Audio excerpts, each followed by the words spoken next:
तो कैसे हैं आप लोग? नमस्कार. तर यामध्ये आपण गुणाकार हा भाग शिकणार आहोत. काय आपल्याला शिकायचा आहे गुणाकार.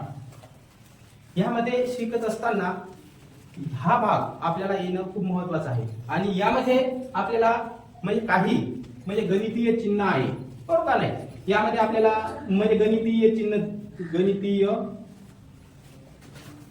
चिन्ह हे आधी माहित असायला पाहिजे बरोबर नाही. मला एकाने मला सांगायचं की कोणत्या चिन्हाला म्हणजे काय म्हणतात हो का नाही. मग हे चिन्ह आहे, या चिन्हाला काय म्हणतो आपण? बेरीज. बरोबर आहे. याला काय म्हणतो आपण? बेरीज. हा.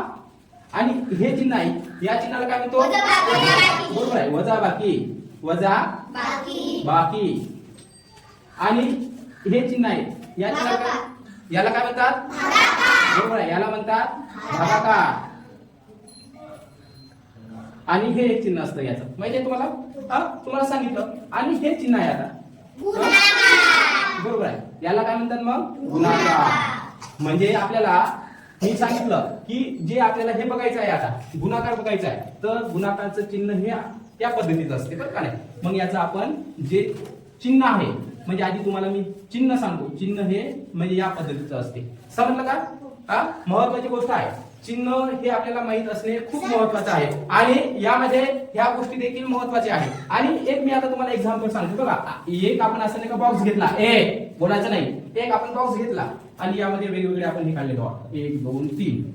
पुन्हा 3 डॉट काढले 1 2 3. पुन्हा यामध्ये नाही का वेगळे डॉट काढले 1 2 3.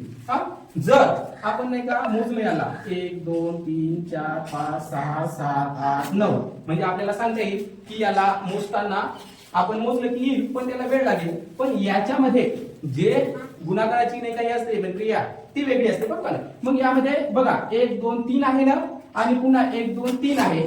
तर मग आपण याचा वेगवेगळा नाही का भाग करू बरोबर नाही. हा एक भाग झाला आणि हा दुसरा भाग झाला आणि हा तिसरा भाग झाला. एवढं समजलं का तुम्हाला? बघा मग यामध्ये 1 2 3 3 आहे तर 3 गुणिला बघा 1 2 3 3 गुणिला 3 म्हणजे याची मांडणी या पद्धतीने होईल हो का नाही. मग यामध्ये आपल्याला तू सांग मला 3 चा फळा 3 वेळा म्हटलं किंवा 3 या संख्येनं 3 ला आपण म्हणजे गुणलं तर याचा आन्सर काय येईल?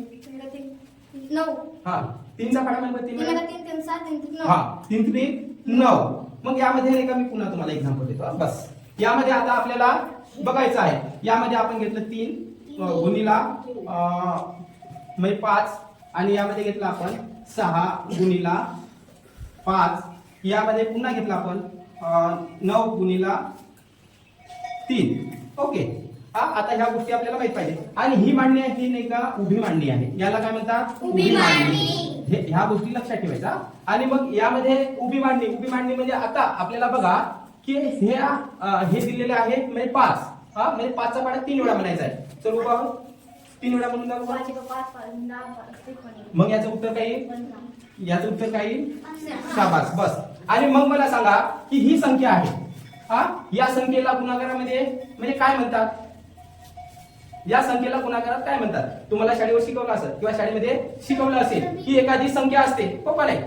मी तुम्हाला नाही का भागाकारामध्ये सांगितलं होतं म्हणजे आपण भागाकार शिकत असताना सांगितलं काय यामध्ये गुणाकारामध्ये देखील तुम्हाला ह्या गोष्टी महत्वाच्या आहेत. महत्वाच्या काय आहे की आपल्याला ह्या गोष्टी देखील माहित पाहिजे. आता यामध्ये बघा की ही संख्या आहे, या संख्येला काय म्हणतात सांगू का? याला म्हणतात गुणक. ओके. याला काय म्हणतात? गुणक. मग या संख्येला काय म्हणतात? कोणाला सांगता येईल का? सांग तू सांग. बरोबर आहे. याला काय म्हणतात? गुण्य. बरोबर आहे. याला काय म्हणतात? गुण्य. आणि ही संख्या आली मग या संख्येला काय म्हणतात? गुणाकार. याला काय म्हणतात मग? गुणाकार. समजलं का? म्हणजे तुम्हाला ह्या गोष्टी माहित पाहिजे. आपल्याला ह्या गोष्टी शाळेमध्ये सांगितल्या का? नाही. बरोबर का नाही. म्हणजे आपल्याला याला गुण्य संख्या म्हणतात. याला गुण्य संख्या म्हणतात. हे म्हणजे आता आपल्याला या ठिकाणी बघायला मिळालं. आणि याला गुणक संख्या म्हणतात. मग गुणक संख्या काय म्हणतात की आपण यामध्ये ही संख्या आहे म्हणजे जी 5 संख्या आहे ती 5 संख्या आपण गुणत असताना म्हणजे आपण या संख्येने 3 ला गुणत असतो म्हणून या 3 ला काय म्हणतात? गुण्य. आणि ज्या संख्येने आपण त्या 3 ला गुणत आहे त्याला म्हणतो गुणक. हा आणि जे त्याचा आन्सर येईल किंवा त्याला उत्तर येईल त्याला म्हणतो आपण गुणाकार. ह्या गोष्टी तुम्हाला माहित असणे महत्वाचं आहे. मग यामध्ये ही संख्या आहे 6. या संख्येला तुम्ही मग काय म्हणसाल? गुणाही नाही, त्याला म्हणतात गुण्य. हा बरोबर आहे. आणि याला गुणा. बरोबर. मग याचा जो गुणाकार आहे तो काही संख्या उभी होय. मला म्हणजे आता आपल्याला 5चा पाढा किती वेळा म्हणावा लागेल? 6 पर्यंत. हा मग 5चा पाढा 6 पर्यंत म्हण बरं. 5 का 5 करून 10 5 15 5 चौक 20 5 25 5 30. हा म्हणजे 5 सक 30. म्हणजे हे जे उत्तर आलेलं आहे 30 याला आपण गुणाकार असे म्हणतो. हा आणि यामध्ये मग तू का होय मनीष आणि मला सांग की यामध्ये इकडे मनीष आणि मला हे सोडून दाखव हे उदाहरण.